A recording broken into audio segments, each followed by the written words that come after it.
Soybean की उन्नत और वैज्ञानिक खेती।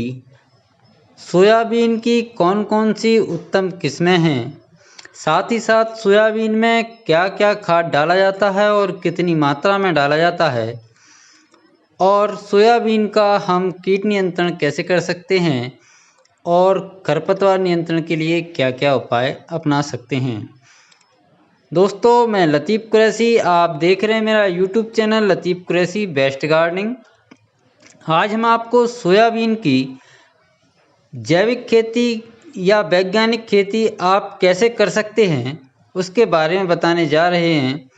पूरा वीडियो ध्यान से देखिए। हम इस वीडियो में आपको सोयाबीन में लगने वाली इल्ली का लाइव डेमो भी दिखाएंगे कि इल्ली कैसी लगती है, और उसका भी नियंत्रण हम बताएंगे। तो दोस्तों, वीडियो शुरू करने से पहले एक गुजारिश करना चाहता हूँ। यदि आप मेरे चैनल पर पहली बार आए हैं तो वीडियो के नीचे लाल रंग में आपको सब्सक्राइब लिखा दिख रहा होगा, उस पर एक बार क्लिक करते ही मेरा चैनल सब्सक्राइब हो जाएगा, और साथ ही साथ एक बेल आइकन दिखेगी, उस पर भी एक बार अवश्य क्लिक कर दें ताकि एग्रीकल्चर से संबंधित सारे वीडियो आप तक आसानी से और जल्दी पहुंच सकें। तो चलिए आइए शुरू करते हैं सोयाबीन की उन्नत और वैज्ञानिक खेती की जानकारी। सोयाबीन को पीला सोना भी बोला जाता है। मध्य प्रदेश में सोयाबीन सबसे अधिक लगाई जाने वाली फसल है। सोयाबीन का जो रिसर्च सेंटर है वह इंदौर में स्थित है। सोयाबीन का जो वैज्ञानिक नाम है ग्लाइसिन मैक्स कहा जाता है। सोयाबीन में सबसे अधिक प्रोटीन होती है। इसके खाने से क्या क्या बेनिफिट होते हैं वह मैं आपको पहले एक वीडियो में बता चुका हूं। यदि आप सोयाबीन खाने से हमें क्या क्या फ़ायदे हो सकते हैं उसको देखना चाहते हैं तो आप मेरे चैनल पर जाकर देख सकते हैं। सोयाबीन के लिए किस प्रकार की भूमि चाहिए होती है जहां आप इसकी अधिक पैदावार ले सकते हैं। इसकी अधिक उपज के लिए आपको काली मिट्टी जिसका जल निकास अच्छा होना चाहिए, वह मिट्टी बहुत ही उपयुक्त मानी जाती है। इसकी खेती यदि आप करते हैं तो 3 साल में एक बार अपने खेत की गहरी जुताई अवश्य कर देनी चाहिए, जिससे उसका जो वायु संचार है वह अच्छा हो जाए, साथ ही साथ मृदा जनित कीट और रोगों का भी नियंत्रण किया जा सके। खेत की तैयारी करने के लिए 2 से 3 बार हैरो हल से जुताई करने के बाद पाटा लगाकर समतल करके खेत में बुवाई करना चाहिए। इसमें खाद और उर्वरक की क्या क्या आवश्यकता होती है। खाद के लिए आपको 4 से 5 टन सड़ी हुई गोबर की खाद उपयुक्त मानी जाती है। साथ ही साथ यदि आपके पास वर्मी कंपोस्ट है तो 2 से 3 टन वर्मी कंपोस्ट प्रति हेक्टेयर के हिसाब से जुताई के समय खेत में भुरक कर जुताई करके पाटा लगाकर समतल कर देना चाहिए। इसके अलावा आपको नाइट्रोजन, फास्फोरस, पोटास के अलावा आपको गंधक और जस्ता की भी सोयाबीन की खेती में आवश्यकता होती है। इन खादों के प्रयोग से आप अधिक से अधिक उपज अपने खेत से प्राप्त कर सकते हैं। इन खादों के लिए आपको 25 केजी नाइट्रोजन, 60 केजी स्पोर और 20 केजी पोटास, 30 केजी गंधक और 5 से 10 केजी आपको जस्ते की आवश्यकता होती है। यह सभी खाद आप यदि अपने खेत में दे देंगे प्रति हेक्टेयर के हिसाब से तो आपकी फसल भरपूर पैदा होगी। सोयाबीन की उन्नत किस्मों के नाम। सोयाबीन की किस्मों के नाम से पहले मैं किसान भाइयों आपको ये बता दूं कि आपके क्षेत्र में जो फसल, जो किस्म सबसे उत्तम हो आप उसका ही चयन करें। मैं यहाँ पे आपको कुछ किस्मों के नाम बता देता हूँ जिनकी पकने की अवधि में आपको साथ में उनके बता देता हूँ।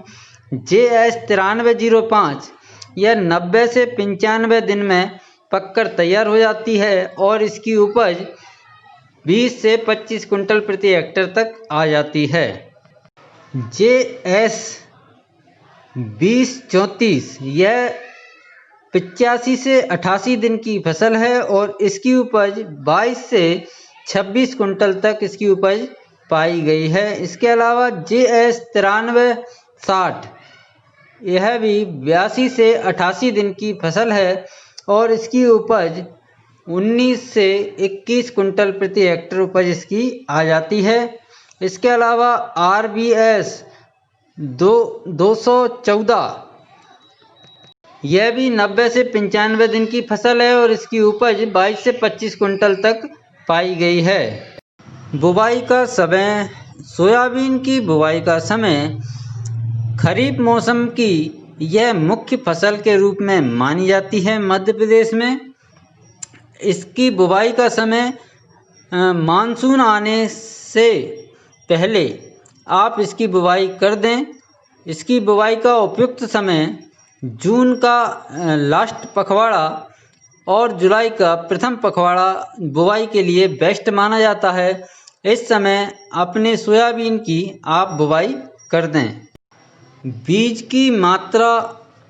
सोयाबीन की फसल के लिए आपको 70 से 85 केजी 70 से 85 किलो प्रति हेक्टेयर के हिसाब से बीज की आवश्यकता रहती है। दाने छोटे और बड़े होने पर केजी में कुछ अंतर हो सकता है, 1-2 किलो का अंतर हो सकता है। लाइन से लाइन की दूरी। जहां भूमि हल्की है वहां पर 30 सेंटीमीटर रखें और जहां भूमि भारी मृदा है वहां पर इसकी दूरी 45 सेंटीमीटर लाइन से लाइन की दूरी रखकर आप इसकी बुवाई कर दें। बीज बोने से पहले बीज उपचारित करना अत्यंत आवश्यक होता है क्योंकि सोयाबीन में कीट और रोगों का प्रकोप बहुत होता है। इसलिए आपको बीज बोने से पहले कार्बोक्सिम और थायरम से 2 ग्राम प्रति किलो बीज की दर से उपचारित करके बोना चाहिए और साथ ही साथ जैव उर्वरक के रूप में राइजोबियम 5 ग्राम व स्फुर घोलक PSB जिसको कहते हैं 5 ग्राम प्रति किलो बीज के हिसाब से बुवाई से पहले उपचारित करके बीजों को बोना चाहिए, जिससे आपकी फसल रोग और कीटों के प्रति सहनशील हो सके। खरपतवार नियंत्रण। खरपतवार नियंत्रण के लिए सबसे अच्छी विधि है निराई गुड़ाई या हैरो द्वारा डोरा द्वारा आप इसका खरपतवार नियंत्रण कर सकते हैं। निराई गुड़ाई का सबसे उपयुक्त समय बीज की बुवाई से 25 से 30 दिन बाद जब आपकी फसल हो जाए तब आप इसमें निराई गुड़ाई पहली बार कर दें।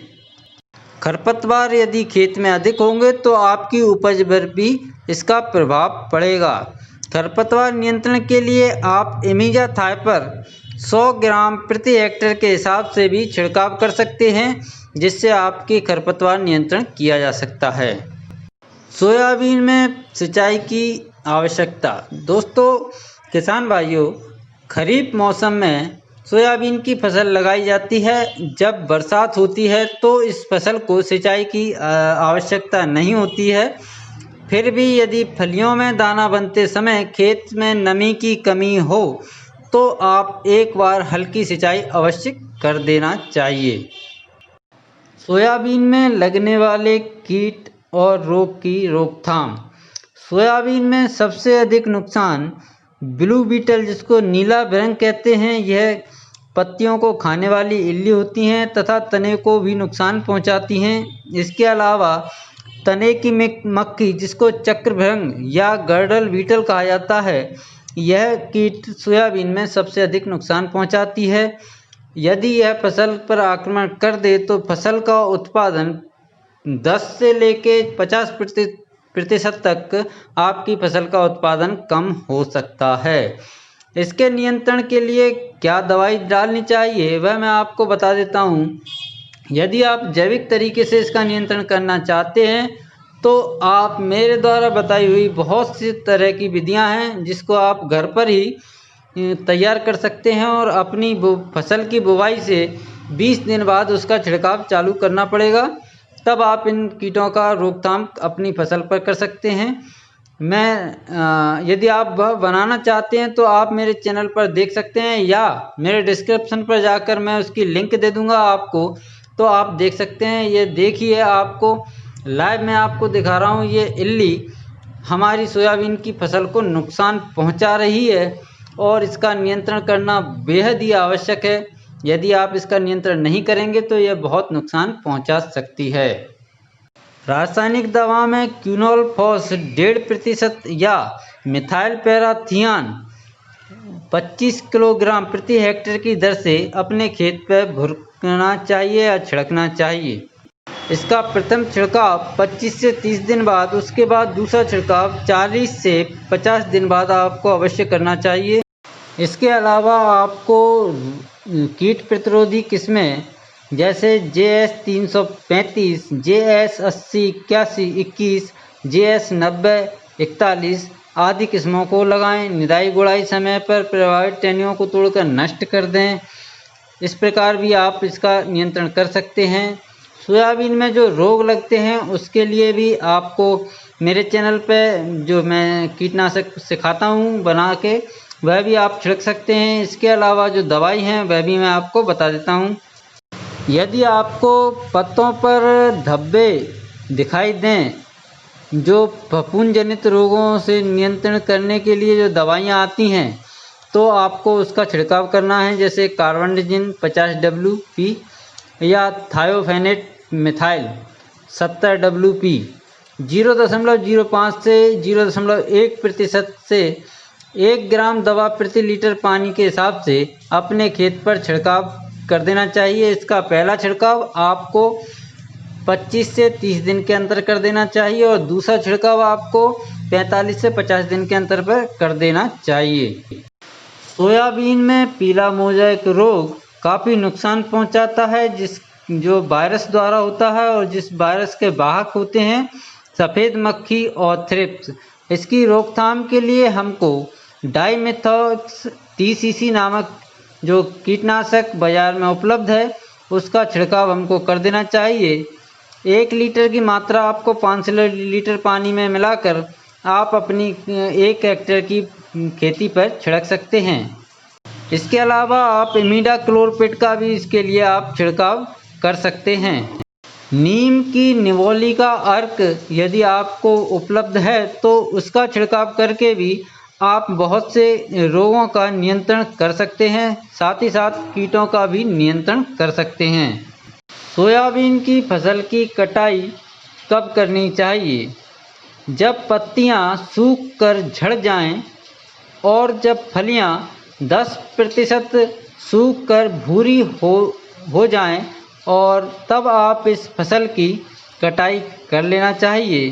कटाई के बाद 2 से 3 दिन तक फसल को खेत में सुखाना चाहिए। जब कटी हुई आपकी फसल सूखकर अच्छी तरह सूख जाए तब आपको इसकी गाही या मतलब थ्रेसर या ट्रैक्टर या बैलों द्वारा आपको दाने इसके निकाल कर इकट्ठे कर लेना चाहिए।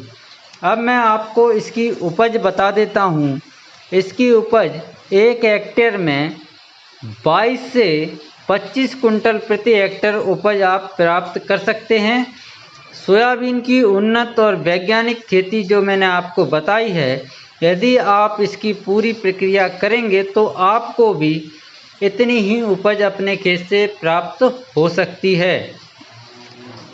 उम्मीद है मेरे द्वारा दी हुई जानकारी आप सभी किसान भाइयों को अच्छी लगी होगी और आप भी जिस प्रकार मैंने बताया है वह तरीके अपनाएंगे। और अधिक कीटनाशक दवाई, जैविक कीटनाशक दवाई बनाने के लिए आप मेरे डिस्क्रिप्शन को ज़रूर देख लें। वीडियो देखने के लिए धन्यवाद। अस्सलाम वालेकुम, नमस्कार, सत श्री अकाल।